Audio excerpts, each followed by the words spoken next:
샬롬. 오늘도 주 안에서 우리 사랑하는 성도들과 함께 주의 이름으로 문안 인사를 드립니다.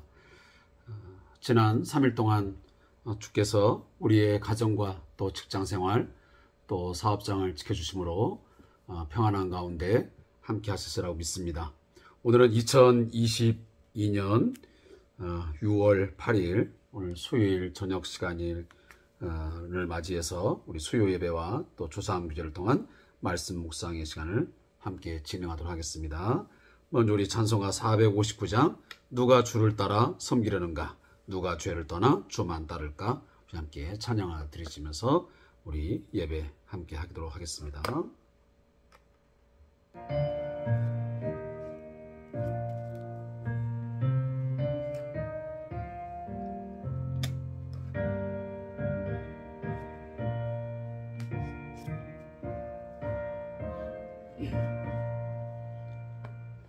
누가 주를 따라 섬기려는가,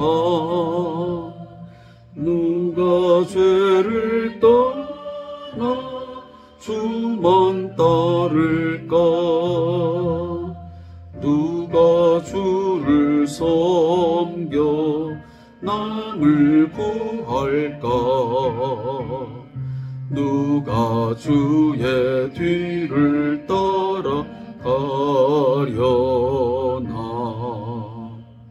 부르심을 받아 주의 은혜로 주를 따라가네, 주만 따르네. 세상 영광 위에 따름 아니요, 크신 사랑이 주만 따르고, 주가 내려주신 은혜 힘입어 주의 뒤를 따라 힘써 일하네. 부르심을 받아 주의 은혜로 주를 따라가네, 주만 따르네.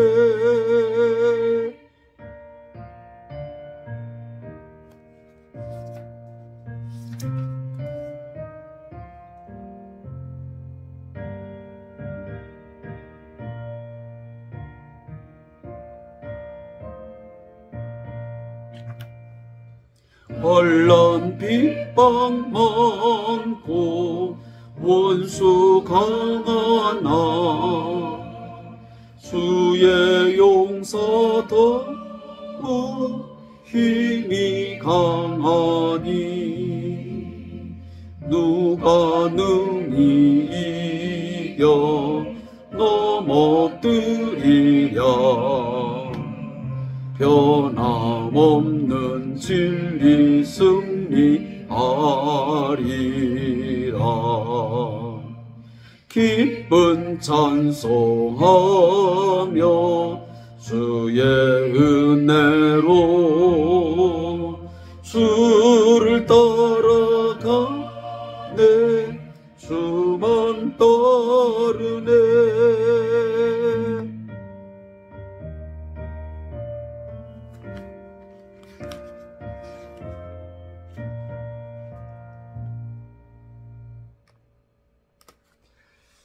오늘 함께 묵상할 하나님 말씀은 마태복음 18장 21절부터 함께 말씀을 읽으며 묵상하겠습니다. 마태복음 18장 21절부터 9장 12절까지 말씀을 함께 읽도록 하겠습니다. 마태복음 18장 21절, 신약성경 30페이지부터 32페이지까지 말씀을 함께 읽겠습니다.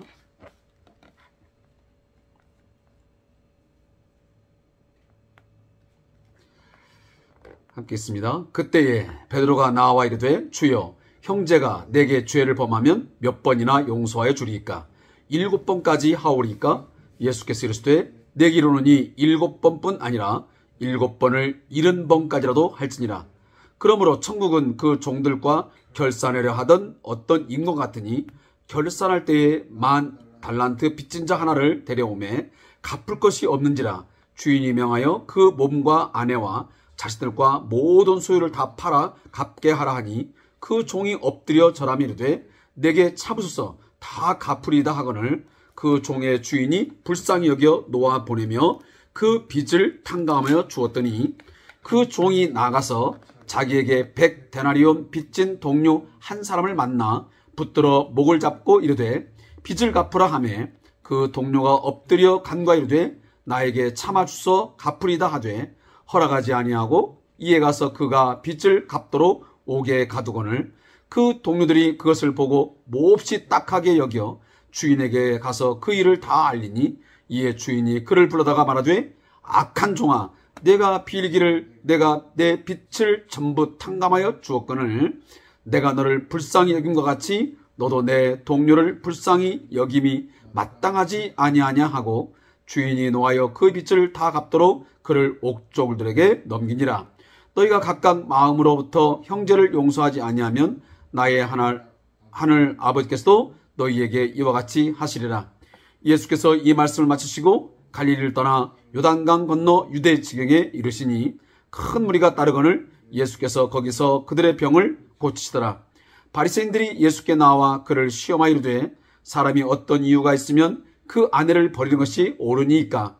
예수께서 대답하시되 사람을 지으신 이가 본래 그들을 남자와 여자로 지으시고 말씀하시기를 그러므로 사람이 그 부모를 떠나서 아내에게 합하여 그 둘이 한 몸이 될지니라 하신 것을 잊지 못하였느냐. 그런즉 이제 둘이 아니요 한 몸이니 그러므로 하나님이 짝지어 주신 것을 사람이 나누지 못할지니라 하시니 여짜오되 그러면 어찌하여 모세는 이혼 증서를 주어서 버리라 명하셨나이까. 예수께서 이르시되 모세가 너희 마음의 완악함 때문에 아내 버림을 허락하였거니와 본래는 그렇지 아니하니라. 내가 너에게 말하노니 누구든지 음행한 이유 외에 아내를 버리고 다른 데 장가드는 자는 간음함이니라. 제자들이 이르되 만일 사람이 아내에게 이같이 할진대 장가들지 않는 것이 좋겠나이다. 예수께서 이르시되 사람마다 이 말을 받지 못하고 오직 타고난 자라야 할지니라. 어머니의 태로부터 된 고자도 있고 사람이 만든 고자도 있고 천국을 위하여 스스로 된 고자도 있도다. 이 말을 받을 만한 자는 받을지어다. 아멘. 자, 오늘 함께 읽은 본문 말씀 마태복음 18장 21절부터 19장 12절까지 말씀을 두 부분으로 나누겠습니다.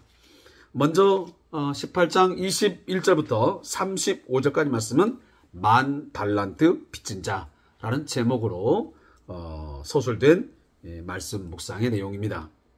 이 말씀의 내용을 요약해드리면 예수님은 몇 번이나 용서해야 하는지를 묻는 베드로에게 비유를 들려주십니다. 어떤 임금에게 10,000달란트 빚진 종이 있었는데 임금은 그를 불쌍히 여겨 빚을 면제해 줍니다. 그런데 그 종은 자신에게 100데나리온을 빚진 자를 독촉하고 옥에 가두게 됩니다. 이에 화가 난 임금은 그 종이 빚을 다 갚을 때까지 옥에 가둡니다. 우리는 형제를 마음으로 용서해야 합니다. 이런 내용입니다.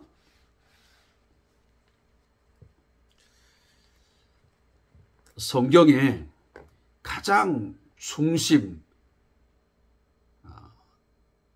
내용을 한마디로 축약하라 하면 그것은 하나님의 나라입니다. 하나님이 다스리시는,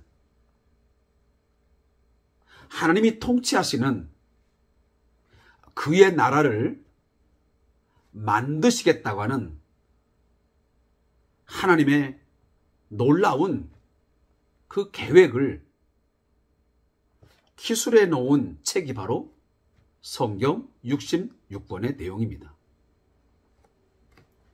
인간의 교만과 인간의 타락한 이 본성, 이 죄악 때문에 망가뜨려진 이 천국, 하나님의 나라를 하나님은 영원히 포기한 것이 아니고 그는 다시 그 하나님의 나라를 예수 그리스도의 십자가의 죽으심과 부활을 통해서 다시 회복하시고 세우시겠다고 하는 굳은 결심과 결단, 그리고 그 계획의 모든 내용들이 파노라처럼 만드는 것이 창세기부터 요한계시록까지의 내용입니다. 따라서 우리는 성경 어느 부분을 보든지 그 속에서는 하나님께서 당신의 나라, 당신의 통치하시는 이 세상을 어떻게 만드시고 그 하나님의 나라의 특징은 어떤 것인지를 늘 파악하는 것이 우선적인 성경을 묵상하는 매우 중요한 키가 되는 것입니다. 오늘 본문 18장이 들어가 있는 이 모든 내용도 보면 인간이 만든 공동체가 아니고 하나님께서 그리스도 안에서 만드시는 그의 계획 가운데서 새롭게 만드시는 그 하나님의 공동체, 좀 더 우리가 쉽게 표현하면 교회 공동체 속에서는 어떠한 삶을 살아야 되는지를 훈화하시는 말씀들입니다. 그래서 어떤 학자들은 이 마태복음 18장의 내용을 공동체 훈화다 이렇게 명하는 분도 있습니다. 어쨌든 예수를 통해서 이루어지는 그 하나님의 나라의 운동을 통해서 만들어지는 그 새로운 공동체는 특별한 분명히 특징이 있어야 됩니다. 제가 그제도 제가 말씀드렸죠. 교회의 거룩성을 우리가 분명하게 잘 배우고 그 교회의 거룩성을 우리는 끝까지 잘 보존하고 그걸 지켜 나가야 됩니다. 오늘날 우리가 살아가고 있는 이 세상 속에서 교회가 왜 그토록 지탄을 받고 때로는 멸시와 조롱의 대상이 되어 있느냐라고 할 때 우리는 두말할 것 없이 단 한마디로 우리는 말할 수 있습니다. 그것은 세상과 교회가 차이점이 없다는 것입니다. 심지어 어떤 분들은 교회가 세상보다 더 하다라는 표현까지도 씁니다. 그런 말들을 우리는 들을 때에 그렇지 않다라고 우리는 담대하게, 우리는 강하게 어필할 만한 어떤 내용이 사실 없습니다. 왜냐하면 우리 그리스도인들이 겪으면서 고민하고 때로는 갈등하는 것들이 뭐냐면 교회 공동체는 다르겠지. 또 성도는 좀 다르겠지. 목사님은 다르겠지. 권사님은 장로님은 다르겠지라고 우리가 다가갔다가 또 그 공동체에 들어와서 교제하다가 보면 사실 큰 충격을 받을 때가 있습니다. 믿지 않는 내 친구, 또 선배, 후배, 내 동료들보다 오히려 교회 안에 들어와서 사귀어보니 더한데? 다를 것이 별로 없는데? 라는 그런 생각들이 너무도 많이 있기 때문에 오늘날 교회가 어떤 매력을 주지 못하고 있는 것입니다. 그런 부분들이 우리는 끊임없이 참 안타까운 것이고 가슴이 아픈 거지요. 왜 세상에게 소금으로서 어떤 빛으로서의 그런 매력을 왜 느끼지 못하게 하는 것일까? 안 믿는 사람들이, 예수를 모르는 사람들이 뭔가 예수를 알고 싶고 뭔가 교회 공동체에 들어가고자 하는, 뭔가 들어가고 싶은 그런 매력을 느끼지 못하게 하고 있는 것이지, 그 좋은 설교를 일주일 동안 한 편, 때로는 3편, 때로는 새벽 기도를 나가는 분들은 10편 이상씩 좋은 하나님의 말씀을 듣는데, 그 듣는 사람들이 모여진 이 공동체가 왜 세상보다 더 못하다. 좀 더 우리가 온화하게 말한다면 세상과 왜 별반 다르지 않는 그냥 보통의 그런 삶의 모습을 보여주는 것일까? 세상의 사람들의 삶의 기준이나 가치나 우리나 큰 차이점을 느끼지 못한다는 데 어려움이 있습니다. 자, 오늘 본문에 들어가다 보면 사실 저도 이 말씀을 묵상하면서 굉장히 큰 부담감을 느끼면서 이 묵상의 시간을 시작합니다. 우리 그리스도인들이 다 같이 느끼는 부담감이겠죠. 설교를 듣거나 또 성경 공부를 하면서 이 사랑과 용서, 관용, 용납 이런 설교를 듣거나 성경 공부를 하면 정말 많은 갈등 또 부담을 갖습니다. 때로는 그냥 듣지 않았으면 좋지 않을까? 라고 하면서 때로는 마음의 문을 닫고 싶고 아마 귀를 막고 싶은 심정도 있을 때가 있습니다. 왜?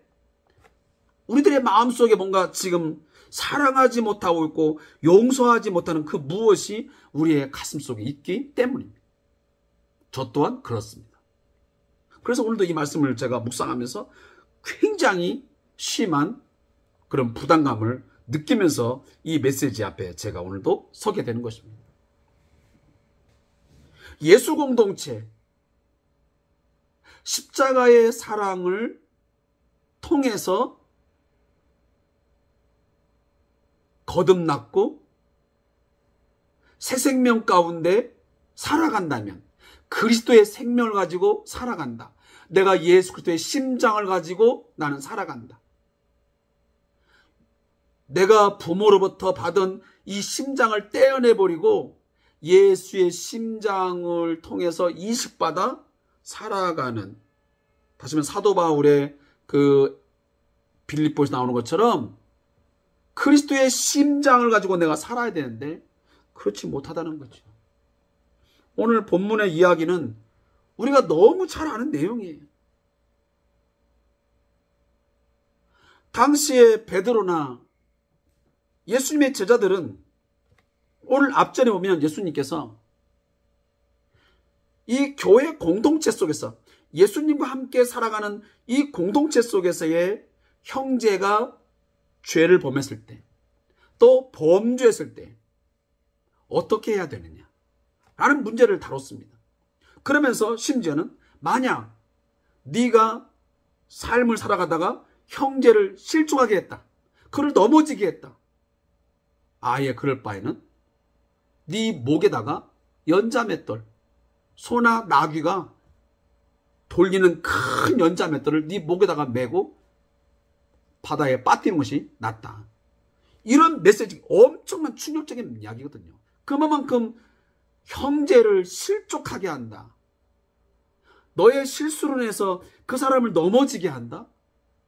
그 책임의 어떤 중압감은 상상을 못할 정도예요. 왜냐하면 연자맷돌을 매갖고 죽는 것이 낫다고 예수님 말씀하시는 거니까요. 근데 오늘 본문에 보니까 형제가 내게 범죄를 하면 몇 번 합니까? 할 때 예수님의 제자인 베드로는 7번까지 하오리까? 굉장히 좀 자신만만한 거거든요. 왜냐하면 당시에 그 유대 랍비들이나 또 서기관들은 보통 3번까지는 용서합니다. 1번, 2번, 3번. 우리도 그래서 보통 3, 4번까지는 봐준다는 말을 많이 하잖아요.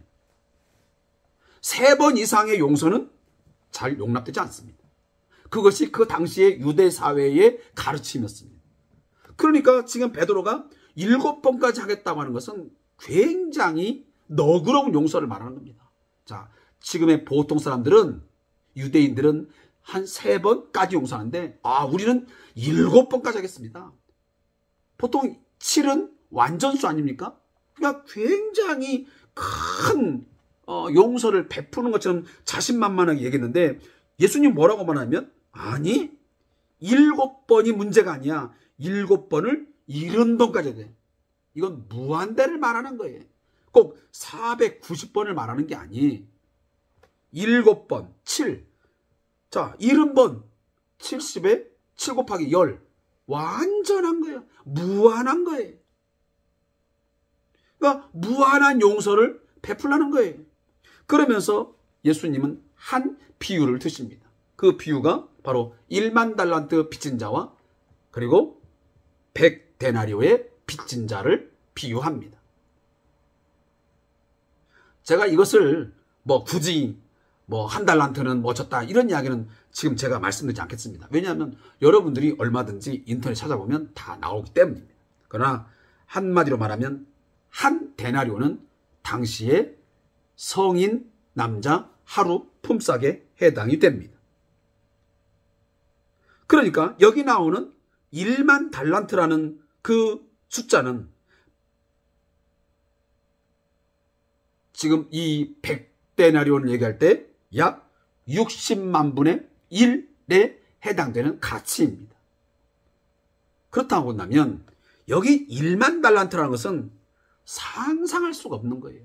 왜냐하면 한 달란트가 보통 6,000데나리온이니까요. 그러면 한 달란트는 6,000일 동안 일을 해야 모을 수 있는 당시 돈이었단 말이에요. 그러니까 그것이 10,000달란트면 도무지 갚을 수 없는 엄청난 돈이에요. 근데 그런 돈을, 그 가치를 용서받았어요. 그런데 그 사람이 용서받자마자 돌아서서 가다가 자기에게 빚진 100단위로, 다시 말하면 60만 분의 1에 해당되는 그 빚을 진 사람이 왔는데 그 사람이 그 빚을 갚는 것에 대해서 좀 참아달라고 그렇게 애원하는데 단언에 거절합니다. 그리고 그 사람을 옥에 가두어 버립니다. 이 말을 들은 그 종들이 가서 처음 용서해줬던 주인을 찾아서, 다시 말하면 고자질을 합니다. 고자질을. 뭐라고? 주인님께서 그 사람의 빚 1만 달란트를 다 탕감해 줬는데 세상에 이 사람은 돌아가다가 자기에게 100데나리온 빚진 사람을 용서 못하고 옥에 가둬버렸습니다. 이 소식을 든 이 주인이 너무 분노를 한 나머지 그 1만 달란트 탕감받은 그 종을 불러다가 어떡합니까? 결국은 옥에 가두어 버린다는 그런 이야기입니다. 그러면서 예수님이 지금 어떤 메시지를 나냐면 35절에 너희가 각각 마음으로부터 형제를 용서하지 아니하면 나의 하늘 아버지께서도 너희에게 이와 같이 하시리라. 이 말씀이 굉장히 참 힘든 말씀이에요.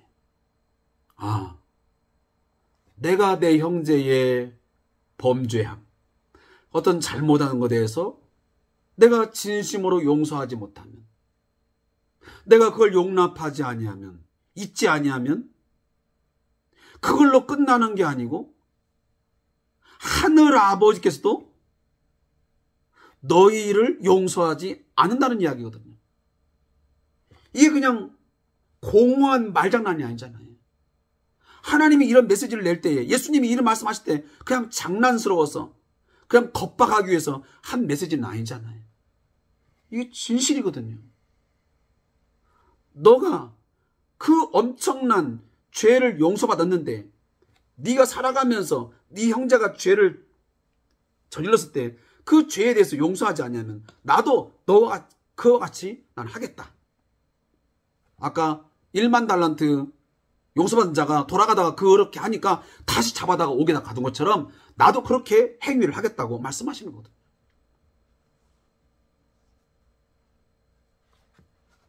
이 말씀을 들으면서 그러면 좀 두려운 생각이 들지 않으십니까? 나는 용서하지 못하면서 그냥 매일 꿇어 엎드려가지고 하나님, 알고도 지은 죄, 모르고도 지은 죄 내주 용서해 주세요.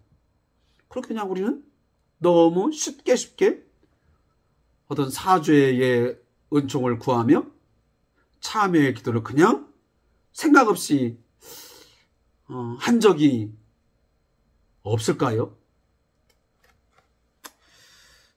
어떤 우리의 어떤 무자비한 태도, 우리가 교회 공동체 속에 살아가면서 그 무자비한 어떤 대인관계, 관계를 맺으면서 이처럼 하나님에 대해서 그냥 쉽게 우리가 용서를 구하는 기도를 드렸다고 하는 것이 얼마나 우리들이 때로는 무지하고 하나님에 대하여 쉽게 우리가 생각하고 또 말씀에 대해서 얼마나 무지했는가 하는 그런 깨달음이 있어야 되지 않을까 하는 생각을 갖습니다. 저도 마음에 오늘 말씀을 묵상하면서 그런 생각을 합니다. 진정한 용서가 내 안에 있어야 되겠구나. 그렇게 해서 하나님의 뜻에 순종하는 삶이 있을 때에 하나님께로부터 내게 주어지는 뭔가 은혜를 내가 누릴 수 있겠구나. 내가 모든 어떤 인간과의 관계 속에서 그 관을, 다시 말하면 파이프 라인을 다 막아버리면, 용서하지 못하면 결국은 나 또한 하나님께로부터 내려오는 모든 파이프 관이 다 막혀버려서 그런 것들을 내가 공급받지 못하고 누리지 못하는 그런 답답한 삶을 살 수도 있겠다.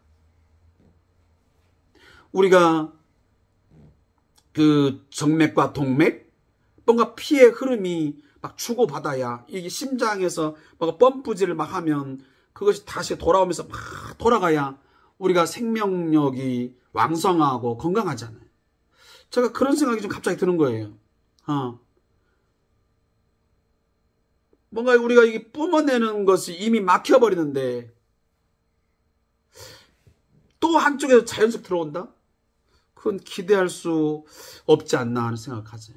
근데 우리는 이미 성도들 간에 인간관계에서 다 막아버리는데 오직 뭔가 이쪽은 그냥 계속 뚫려지기를 바라는 것은 참 말이 안 된다라는 생각을 갖습니다. 자, 그리고 19장 넘어갑니다. 자, 19장 1절부터 12절은 말씀의 제목은 아내를 버리지 말라라는 이야기입니다. 여기 말씀은 예수님은 아내를 버리는 것이 괜찮은가에 대한 질문에 결혼이란 하나님께서 짝지어준 것이므로 사람이 나누지 못한다고 대답하십니다. 정당한 사유 없이 아내를 버리고 다시 결혼하는 것은 간음과도 같다라고 말씀하십니다.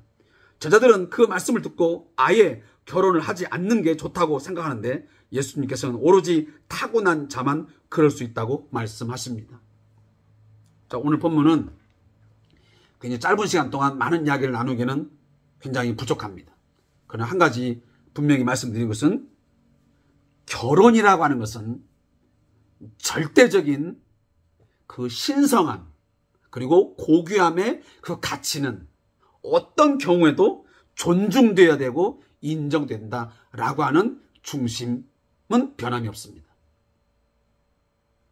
물론 많은 사연들이 있고 많은 원인들이 있고 이유가 있겠지만 그러나 어떤 이유로도 이 결혼의 그 중심적인 어떤 가치, 어떤 하나님 앞에서의 신성함, 하나님이 그것을 만드셨다고 하는 이 결혼 제도를 창시한 분이 결국은 하나님이시기 때문에 그 하나님에게서 만들어진 것이기 때문에 절대적인 어떤 신성함이 있다라고 하는 것은 그 어느 누구도 변기할 수 없고 그것을 훼손할 수는 없습니다. 오늘 예수님은 이제 갈릴리에서의 사역을 마치시고 좀 더 내려와서 이제 유대 지경으로 들어오십니다. 자, 마태복음을 잘 보면 이제 나사렛에서 이제 갈릴리 지역에 보면 나사렛이잖아요. 그러면 나사렛에서 점점점 내려오시면서 지금 예루살렘이라고 하는 예수님의 마지막 구속사역의 마지막 종점을 향해서 점점점 걸어 내려오십니다. 자, 그 중에 지금 유대 지역에 들어오셨는데 그 지역에 들어오면서 어떤 지금 질문이 던지게 되냐면 바리새인들이 뭐 정당한 질문도 아닙니다. 3절에 보니까 바리새인들이 예수께 나와 그를 시험하여 이르되 있습니다.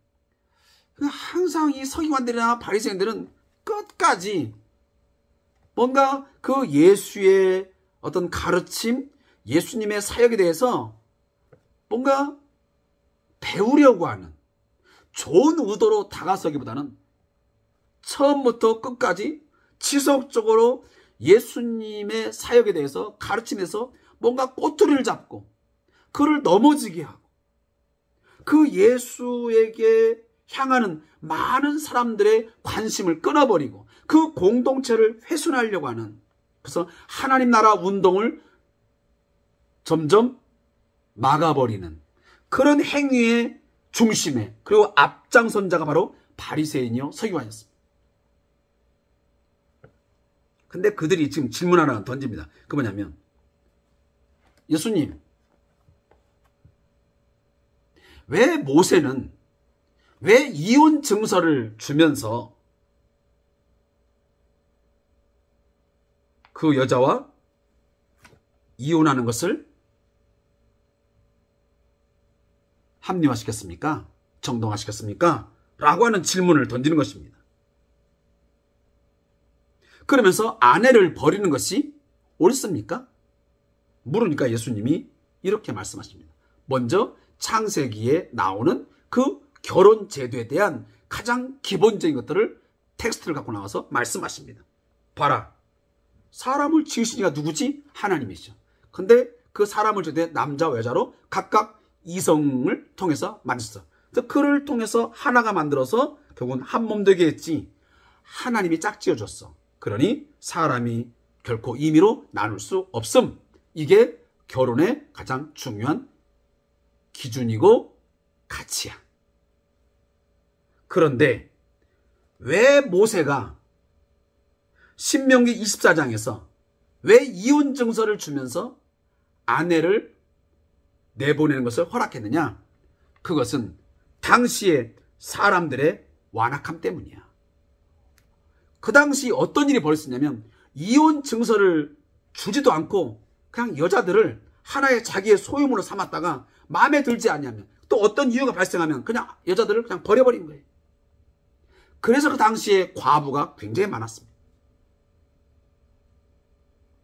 그래서 구약성에 보면 과부들이 꽤 많이 나오거든요. 물론 전쟁에 나가서 남자들이 죽으니까 과부도 생겼지만 당시 이처럼 남성들이 여성의 어떤 가치, 여성에 대해서 이렇게 처우를 했던 거예요. 대우를 했던 거예요. 그래서 자기가 결혼했다가 마음에 들지 아니하면 그냥 아무런 증서도 없이 버려버리는 거예요. 그러니까 그 여성들은 제대로 생계를 유지할 수가 없는 거예요. 대책이 없어요. 이런 인간의 완악함이 있었기 때문에 그래도 뭔가 증서를 써서 주어서 뭔가 정당한 이유가 있는 가운데서 내가 이혼을 당했다고 하는 그런 뭔가 명분을 줘야 되기 때문에 모세가 그 법을 통해서 너희에게 했던 거야. 하나님이 원래 그렇게 하라고 한 것이 아니고 인간들이 완악해가지고 여성들을 갖다가 그냥 지 마음대로 취했다가 버렸다를 하니까 도무지 그래서는 안 되기에 그 여성들을 보호하기 위해서 그 여성의 인권과 그 삶을 보호하기 위해서 최소한의 또 이혼 증서는 주어서 버려야 된다고 하는 의미에서 했던 거야. 그러니 너희가 누구든지 음행한 이후에, 이 음행이라는 것은 다른 남자와 어떤 가늠한 이런 일들 외에는 그 아내를 버리면 안 돼. 그리고 그 아내를 버린 남자 또 장가를 가서 새로운 여자를 만나는 것, 그거 가늠하는 거야. 자, 이런 얘기를 하면 또 그러면 재혼의 문제를 또 거론해야 됩니다. 근데 제가 오늘 주어진 시간 동안에 그런 얘기를 다 할 수 없기 때문에 여기까지만 제가 말씀을 정리를 하겠습니다. 어쨌든 제가 단 한마디 할 수 있는 것은 결혼은 절대적 신성한 가치가 있는 하나님이 주신 제도다 하는 것. 그래서 우리가 임의적으로 우리가 함부로 이혼을 거론하고 이혼하는 것은 매우 중요한 우리가 정말 깊이 생각해야 되는 하나님 앞에서의 문제라는 것을 우리가 좀 더 가졌으면 좋겠습니다. 그래서 함부로 우리의 가정을 파괴하거나 가정을 깨뜨리는 그런 일들이 너무 그냥 비일비재하게 아무런 어떤 쉽게 세상은 혹시 그런다 하더라도 우리 교회 공동체에 속한 우리 젊은 분들 또 우리 가정을 가신 분들 그런 부분에서 좀 깊이 있는 성찰이 또 심도 있는 고민들이 있어졌으면 하는 그런 생각들을 제가 좀 던지고 가겠습니다. 그리고 마지막 부분에 보면 이 독신에 대해서 나오는데 지금 제자들이 그러면 아예 결혼하지 않는 거 좋지 않습니까? 라고 말하니까 예수님이 하신 말이 뭐라고 말하냐면 지금 12절에 보면 야 아무나 독신 되는 게 아니야. 원래 태어날 때부터 다시 하면 고자 다시 하면 성기가 없어서 아니면 그 역할을 못해가지고 고자가 된 사람 아니면 사람이 맞는 고자가 있고 그리고 때로는 하나님 나라의 어떤 그 가치를 위해서 쉽게 말하면 사도 바울처럼 결혼을 하지 아니하는 그런 자도 있다. 그래서 그건 하나님께서 특별하게 주신 그런 사람에게만 그런 독신의 삶을 허락하는 사람에게만 주어진 것이 그냥 모든 사람이 다 그렇게 결혼에 대해서 좀 가치를 좀 비하하면서 그냥 결혼하지 않겠다 주장하는 것은 옳은 것이 아니라는 이야기를 하고 있습니다. 자, 저자의 묵상을 읽고 제가 오늘 말씀을 정리하겠습니다. 자, 결혼한 모든 사람은 배우자와 함께 행복한 가정을 꾸리며 살기를 소망합니다. 그 누구도 도중에 이혼하여 가정을 깨버리는 것을 원하지는 않습니다. 그런데 실제로는 많은 가정이 도중에 깨어져 버립니다. 그렇게 이혼한 가정이 있다면 성경의 잣대를 가지고 함부로 비난할 것은 아닙니다. 자세한 속사정을 알 수 없기 때문입니다. 배우자의 심각한 결혼 서약의 위반으로 더 이상 가정을 꾸려나가는 것이 불가능한 경우에는 어쩔 수 없이 차선책을 선택할 수밖에 없습니다. 하지만 그렇게 되지 않기 위하여 하나님께서 맺어주신 가정을 지키기 위해 미리 사랑을 키워야 되고 서로 신뢰를 쌓고 그 또한 잘 지켜나가야 합니다. 하나님이 주시는 사랑을 표현하고 베풀며 서로를 이해하려는 노력이 없이 가정은 건강히 세워질 수 없습니다. 마음의 문을 닫아버리면 결국 자신이 고립되어 버릴 것입니다. 결혼은 완벽한 사람들이 만나는 게 아니고 부족한 사람들이 만나서 서로의 부족함을 채워주는 것이고 채워가는 것입니다. 배우자의 연약함은 내게 주어진 사명이지 불평할 이유가 아닙니다. 자, 묻게 됩니다. 하나님, 주님의 사랑을 날마다 부어주셔서 주님이 짝지어주신 돕는 배필과 함께 가정을 더욱 아름답게 세워가게 하소서. 아멘. 오늘도 아마 이 사랑과 용서에 대한 그래서 우리가 교회 공동체 속에서의 그런 관계 속에서 또한 가정 내에서의 또 부부 관계 속에서의 어떤 사랑과 용서 그 사랑을 어떻게 만들어가고 그 사랑을 통해서 건강한 가정을 만들 것인지 이런 부분에 대한 오늘 18장, 19장 초반부의 말씀이었던 것 같습니다. 아무쪼록 제가 초두에 말씀드렸지만 우리 그리스도인들이 만들어가는 어떤 공동체, 그리스도인들이 함께 세워가는 교회 공동체, 또 가족 공동체, 세상과는 분명히 다른 구별점이 있는 성경의 표현을 말하면 거룩이라는 바로 단어입니다. 이 거룩을 끝까지 우리가 지켜나갈 수 있도록 함께 기도하고 또 하나님의 은혜를 구하면서 함께 노력하는 저와 여러분 되시기를 주님의 이름으로 부탁합니다. 오늘도 함께 해주셔서 감사의 말씀드리고 내일도 주 안에서 평안한 삶을 누리시기를 축복합니다. 감사합니다.